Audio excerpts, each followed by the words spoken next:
皆さんこんにちは。日本将棋連盟棋士七段の村中修二です。今回はですね、将棋王座指しました対局の解説編を皆様にお届けいたします。戦型が相掛かりに進みました。序盤中盤をね中心に、ゆっくり大盤で解説していきますので、ぜひぜひ最後までごゆっくりお楽しみください。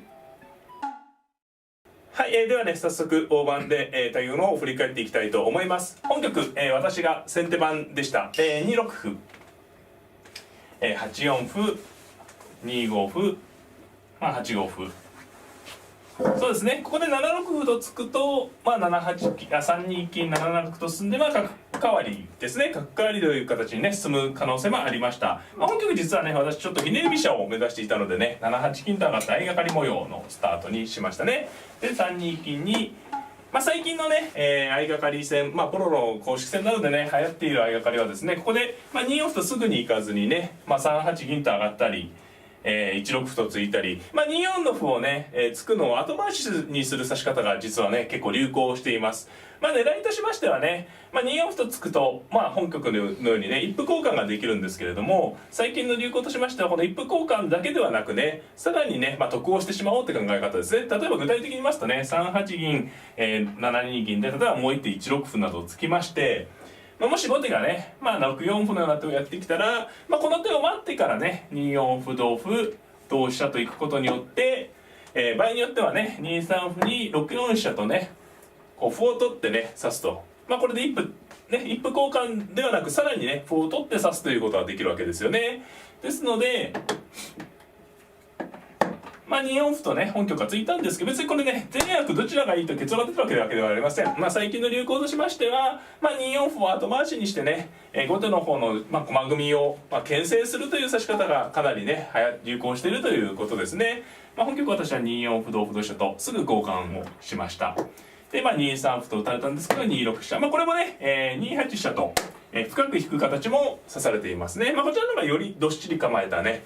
形になることが多いですね。本局は2六に引いて、私はねちょっとひねり飛車を、指したいなと思っていましたんでね、ひねり飛車を目指すにはこの形2六に引く形が、非常にね、自然な形、この形にしないとひねり飛車、飛車に引いてしまうとひねり飛車はねやりにくくなってしまいます。で2八飛車2六飛車先生7二銀で9六歩9四歩で3八銀と。で1四歩に1六歩とね、端歩の交換をついたわけですね。ここでね、相手の方は7四歩とついたんですが、この7四歩でね、6四歩ですと、7六歩とついて、8六歩同歩同歩飛車とこう飛車先の歩交換が自然なんですね。こう飛車の横利きが止まったら交換していくのが自然なんですが、これで7七桂と飛んでね、これがひねり飛車を目指す手なんですよね。飛車が引けば7五歩と突きまして、飛車をこちら側に回ると。で王様は上がるとね、これは先手番だけ指してますけど、これがひねり飛車で、実はこの形を本局ちょっとやりたいなと思っていたんですね。ですのでね、2四歩の交換を早めにしたんですが、ここで相手の方がね7四歩と突いたことでね、ここで7四歩使ってしまうともう7六歩で7五歩と突く形がね、ここに歩がいますからかなりやりづらくなっているのがねお分かりいただけると思います。ということで7四歩使ってしまうとね、善悪はともかくとして、先手はねひねり飛車をちょっと選択しにくいという状況にですね。で予定を変更して私はね7六歩、7三銀に、5八玉とね、ひねり飛車ですとね飛車がこちら側に行くので、王様を4八玉から3九玉というね美濃囲いの格好にね持ってきたいんですが、本局は5八玉とね、飛車をこちら側で戦うので真ん中に中住まいにね構えました。で相手の方が6四銀と。そうですね、この後手の形もね、ほんと最近はね流行してますね。このやっぱり飛車先の歩交換これね8六同歩同飛車っていうのはできるんですが、この子でしといても一局なんですけれども、この飛車先の歩交換よりも銀の進出を急いだ方がいいのではないかという考え方の手順ですね。で後手の理想だけいきますとね、これで7五歩同歩同銀といった感じで、8六といった感じで角をねプレッシャーかけていければ、なんていうんですかね、飛車先の歩交換よりもねもう具体的に銀が出て角をいじめる展開になりさえすればね、後手十分となっていきます。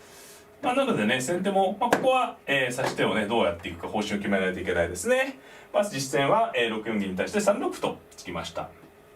この手はですね、7五歩でしたら、3五歩と突いて、飛車の攻撃を通しつつ、相手の角をねこう封印してしまうんですね、この歩でね。7六歩と取られても、まあ、同飛車と対応しておけばまあ大丈夫ですしね。やはりこう角が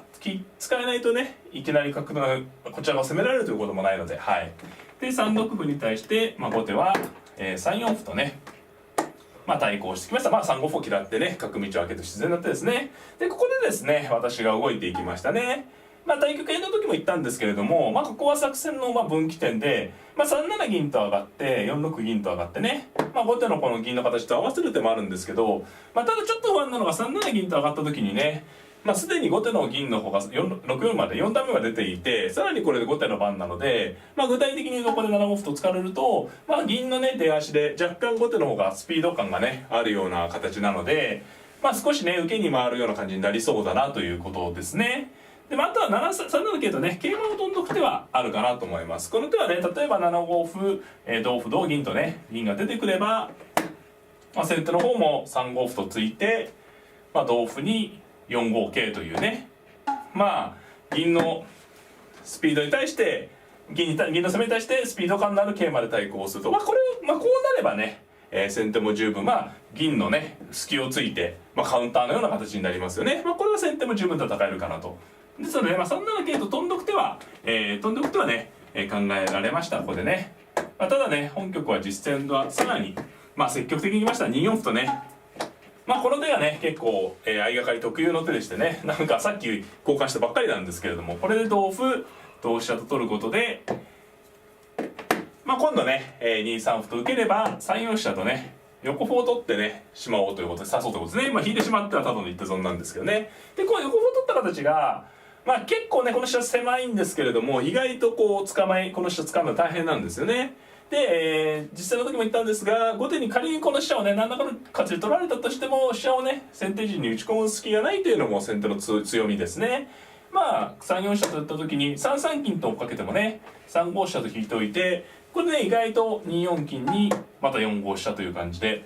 ね、で奥の手としてね先手はこうどっかでこう桂馬を飛んでねこっちにまた飛車ぶつけるような手もあるので、まあ、結構こう飛車をね追っていくのが大変、まあこの金銀のね悪い形になりますしね、なかなか追い切れないということですね。まあ、あとまあ3四飛車の時にね8八角成同銀2八角とねこう飛車がいなくなった隙に角を打ち込む手もあるんですけど、この前もね3七に角を合わせれば、同角成同桂とね手順に跳ねまして、今度角を打った時にね、まあこの時にまあいろんな手が考えられるんですけど、一つはねもう思い切って3二飛車成と飛車を切ってしまって同銀に、まあどちらもあるんですけどね、どちらがいいですかね、まあ1八金ですから、こうやって角を逮捕する手があるんですね。でまあ1九角成、まあ、あるいは3七角成にまあ同金と取っておいてね、まあこれもまあ、ちょっと金がね変な格好ではありますが、まあ、後手はね香車金香交換、まあこっちの桂を取ってると金桂交換ですけどね、先手が十分戦えるような変化になります。まあ、ただねこうやってやっぱり飛車を思い切ってどっかで捨てていくような手がどうしても変化で出てくるので、まあ、相掛かりを指す時にねやはりこういう変化というのは、まあ、多少ね、指す側も勇気がもちろんいるところではあるかなと思います。まあ、実戦はねちょっと5二飛車とこれかなりひねった受け方でしたね。5二飛車と回りました。で、これでまあここはね結構先手もいろいろ手がありました。3七桂とね飛んどく手もあったと思います。で5四歩に飛車を寄ると。これねどういうことかと言いますと、すぐにね3四飛車ですと取る手なんですけど、まあ、ちょっと気になるのが、まあ、8八角成となりまして、同銀に3三金と上がりましてね、で飛車を引いて、まあ、飛車を回らせない、これだと飛車回れるからこれも先手がいけますかね。なので3四飛車とまっすぐ取る手もあったかなとは思います。ただまあ3四飛車ですとおそらく今ね角交換したんですけど、まあ、5四歩と突くんですかね。5四歩と突いて、次に5五歩と突いてね角道を止めながら、まあ、ただ3四飛車もありましたね。まあ、こうなるのであればね、まあ、実戦はちょっとひねりましたね。5二飛車に対して変化球に変化球ということで飛車を引いてね、まあ、この瞬間に引くのがね、まあ、唯一のタイミングでして、5四歩と突かれてから飛車を引くと、まあ、手順にね5五歩と、まあ、飛車の横を止めながら玉頭を攻められてしまうので、まあ、このタイミングですとね8五飛車を受けにくいだろうということですね。まあ、まさかこれで、ね、飛車戻るわけにもねなかなかやっぱり後手としてもいかないですよね、回ったとこなので。ということで7三桂と飛んだんですが、2四歩と垂らしまして、まあ、この手がね、まあ、2五飛車からの継続の狙いの一手ですね。で2三歩成をね喫してしまうわけにいかない後手はもちろん2二角成8八角成と交換して同銀に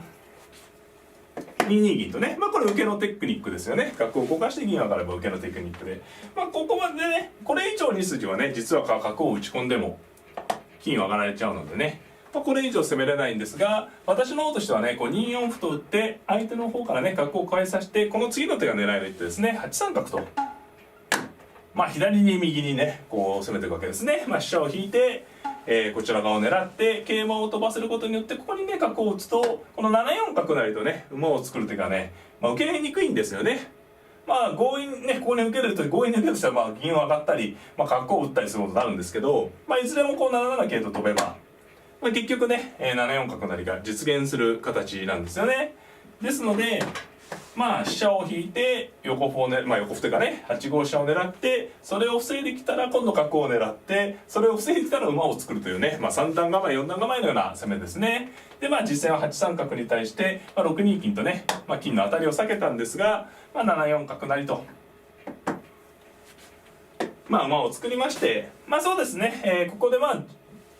局面としては一段落なんですけど、まあ、この局面まででね一応作戦としてはね序盤としてはまあ馬ができたというので、先手がね十分の変化に序盤戦は進みました。はい、続きましてね中盤戦のポイントですね。あの局面から、数手というか、まあ、かなり結構進んだんですけど、まあ私の馬ができたのは主張なんですが、まあ、相手の方としてもねこう馬を作られただけではまあ苦しいということでね自陣角を打って勝負に来て今2七歩とね打ったとこですね。私の方としてはね対局中にも言ったんですけど、この馬を生かしたいので、まあ、なるべく激しい展開にはしたくないとこですね。まあ、この2七歩に対して同飛車と取りますと7七桂成と取られて、同銀に3五桂と打つ手がこう両取りでありましてね、まあ、この形はちょっとね先手としても銀を取られるのは不満ですね。ということで実戦は2七歩に3八飛車と。まあ利かされの、まあ、いわゆる利かされ、まあこうね拠点を作る利かされと言われるような形なんですけれども、まあ繰り返しなんですけどね、先手の方としては、まあ、ゆっくりした流れにしてねこの馬の力を生かしたいというところですね。で、7七桂成同銀と、そして6五角。そうですね、後手の方としては逆ですね。後手の方としてはこれでゆっくりしてしまうと、まあ、先手の方にね立て直されてしまって馬がね大きくなってしまうのでね、なんとかこう6五角と上がって、まあ、同馬同銀となれば、後手としてもねこういう展開になれば、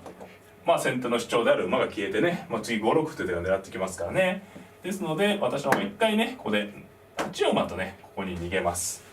でもちろんね8四馬に対しては、7三金とね金で追ってはくるんですが、こう上がらせてからね馬を逃げました。単にねまあ8五馬と逃げる手もあるんですけれども、まあこう馬を寄って金上がって馬を引くことでね、まあもちろん本局のようにね3一2飛車という手を回られるんですが、玉がねかなり6二に金がいるのと7三に金がいるのでね薄くなるのがねお分かりいただけるかなと思います。まあ実戦は8六馬にね8五馬に8二飛車とねさらに馬を追ってきたんですが、8六馬と辛抱しましてね、まあかなりね、後手の言い分を聞いているようなんですけれどもね、どうですかね、少しずつ後手の王様も薄くなっていますしね、まあもう後手相手桂馬1枚しか持ってないですから、あと一歩こう受け切れれば、まあ、反撃も見込めるような局面ですね。でここで相手の方はねすごい勝負手ですね、4五桂と。これはものすごい勝負手でしたね。まあただですねここでまあ私はもう同歩とね取った方が良かったかもしれません。実際6六にいたかったんですけど、これ若干危険な手でしたね。これではね、まあ、4五同歩とねもう強く取ってしまって、まあ実はこれねこう飛車を切ってかなり危ないんですけど、先手の方も8六飛車同歩4六桂とねこう空いた空間に桂打つのが相手の方の狙いで、同銀、まあ、4七角と打たれて、まあ非常に危ない格好ではあるんですけれども、まあこれはね玉をこう逃げてしまって、まあ、飛車を取って同金同角成とね破られるんですが、まあ、この時に8一飛車と、まあ、反撃しておけばねこれね角桂桂と持っているのが大きくて、まあ、これならね、私の方がね、優勢だったと思います。まあ私もその次はなくて、まあ、具体的にね進行でやりますとこれ金を使ってくれればまあ先手の王様に脅威がなくなるので、例えば5四桂というような手で次6一飛車成同玉6二金の詰みがあります。で、もしね金を使わずに4二玉のような逃げ方ですと5四桂と打つ手が実は非常にこれねシンプルなんですけど厳しい手で、玉を上がれば飛車を成られるとね結局これ金を使わないといけないんですよね。で金を使えば角を打って金を取る形でねもう半分積んでもおかしくないような格好になっていきます。で私の王様も怖いんですけどまだ現状ね飛車1枚ですとね仮に手番が後手に回ったとしても詰みがない格好なんですよね。で、今言ったようにねこの8一飛車の王手の時がね非常にシンプルなんですけどやっぱりこう6二の金を上がらせてるのが非常に大きくてどのように対応してもね角と桂3枚という持ち駒でかなり攻めが続いたんでこれが一番ね私としても桂馬を捨てたからには相手の方も4六桂と打つしかないで一本道でね一番良かったかなと思います。実戦は、この4六桂にね私は4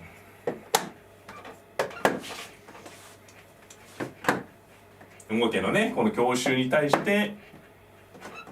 実はね6六銀と上がったんですけどこれじゃねかえって危険です。取った方が実はね安全だったというね取るの方が危険に見えるんですけど危険になってね実はこれね4七角成と切りまして、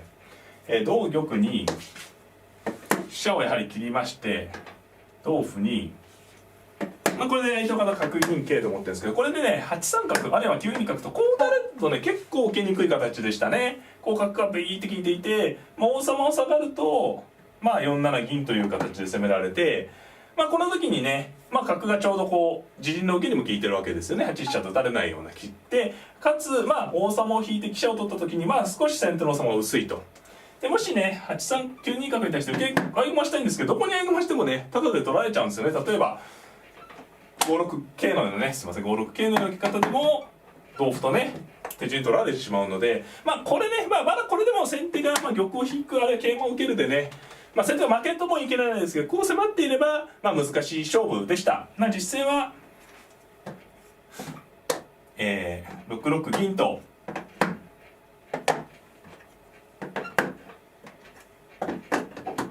ですねこう6六銀と上がった手に対して5七桂成という手をね相手の方は選んだんですが、これは同銀と取りましてね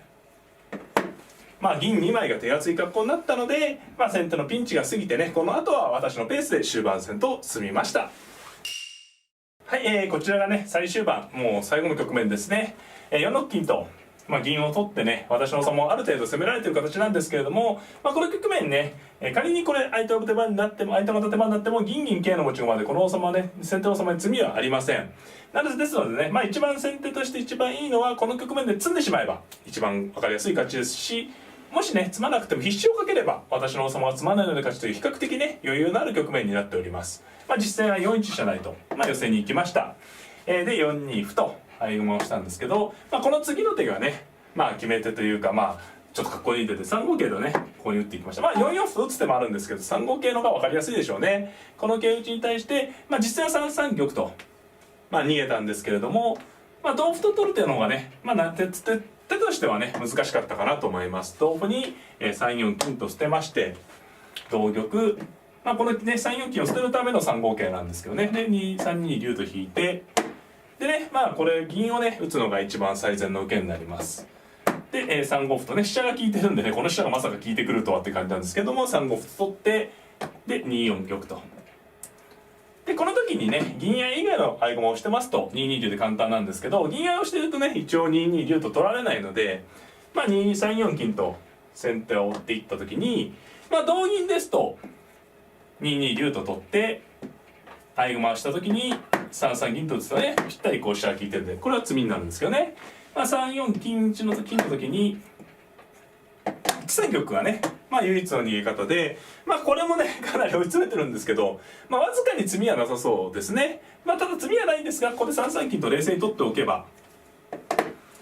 後手の持ち駒がね金銀桂桂と先ほど言った金と銀が入れ替わったんですけれども馬がねよく効いてます飛車もよく効いてます。これでねこの持ち駒では私のね先手の王様に詰みがありません。ですのでこれも必至でね先手の勝ちとなるわけですね。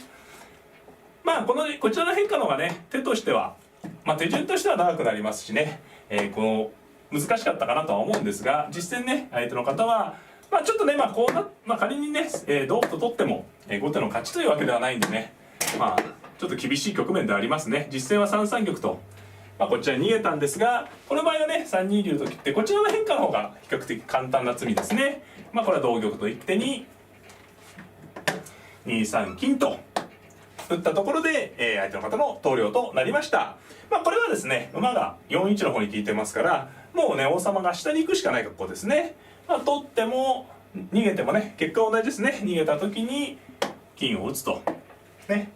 仮に1回取ったとしても同歩成と取れば結局引き逃げる格好になって打って詰みということで、最後はね比較的安易な即詰みで先手の勝ちと私の勝ちとなりました。はい、いかがだったでしょうか。戦型が相掛かりということでね、相掛かり戦法をあまりね指したことないよという方もねいらっしゃるとは思うんですよね。特に振り飛車党の方は、相掛かり戦法はね経験指したことないなっていう方いると思うんですよね。ただですね、相掛かり戦法は、近年非常にねプロ間で流行していることもあってね、定石も整備されてきました。新しい指し方もね増えてきてる作戦なんですよね。で本局に見られるように、飛車を結構こう中央にね大きく使うところはね、振り飛車党の方なんかでもねすごく面白い魅力をね、があるような戦型なんではないかなと思っております。動画を見て相掛かりを試していただければなと思っております。